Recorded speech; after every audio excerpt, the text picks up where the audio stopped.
Assalamualaikum warahmatullahi wabarakatuh. Di saya Dewa Rosenthal dari Teknik Informatika Politeknik Elektronika Negeri Surabaya. Pada praktikum 5 di sini saya menjelaskan tentang writing explicit cursor. Tujuan yaitu distinguish between an explicit cursor, discuss when and why to use an explicit cursor. This API SQL record variable write a cursor for loop. But cursor. Every SQL statement executed by the Oracle server has an individual cursor associated with it, implicit cursor, that is declared for all the ML and CL SQL statements. Explicit cursor is declared and named by the programmer. This is a picture of explicit cursor function. You can see in this picture. The control explicit cursor. You can see in the picture. So declare set our name SQL area, then open identify the active set, then fetch to load the current row into variable.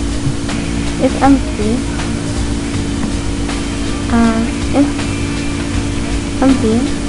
if the password no, then set to fetch. If yes, close. Let release the active set.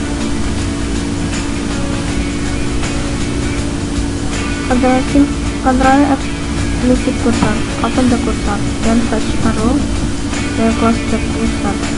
Declaring the cursor. Syntax cursor. Cursor name is direct statement. Don't include the into clause in the cursor declaration. If processing those row in a specific sequence is required, use the order by clause in the query. Example, you can see in this picture. When opening the cursor, syntax open cursor name. Open the cursor to execute the query and identify the active set. Then, if the query returns no errors, no exception is raised. Use cursor attribute to test the outcome after fetch. Fetching data from the cursor.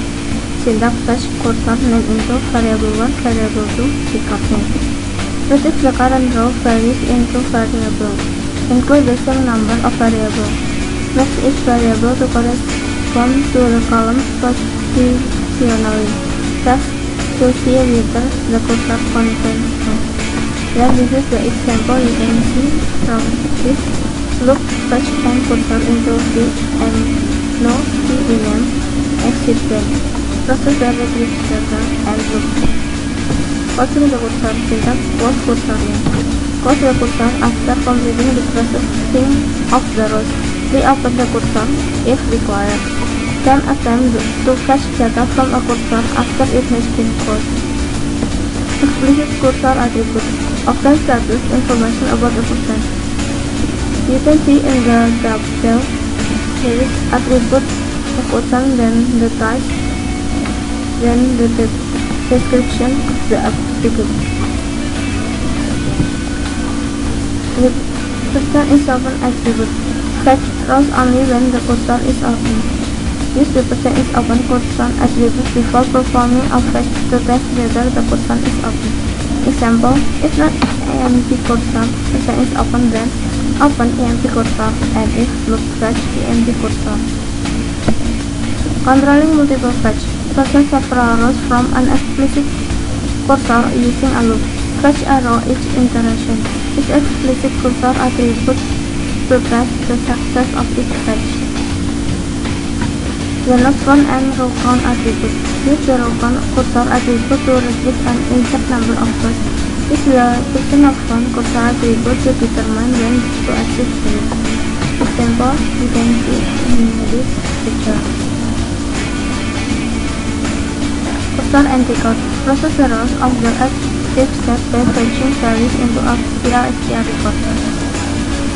Declare cursor and empty cursor is from select employee ID last name from employees. EMP record EMP cursor. Declare row type. Begin open EMP cursor. Loop fetch EMP cursor into EMP record. EMP record employee ID C with 100 and then the last name 15. Cursor for loop syntax for record name in cursor name loop, statement 1 and statement 2 and loop. The cursor for loop is a shortcut to process explicit cursor. Implicit open-text exit and pause appear. The record is implicitly declared. Except for loop. Print a list of the employees who work for the sales department. You can see the syntax. This is the example of cursor for loop. When cursor for loop uses subqueries, no need to declare the cursor. Example, begin for EMP record in select question, department ID from employees, loop, implicit open and implicit cache occur. If EMP record the department ID equal xg, then and loop implicit close occur and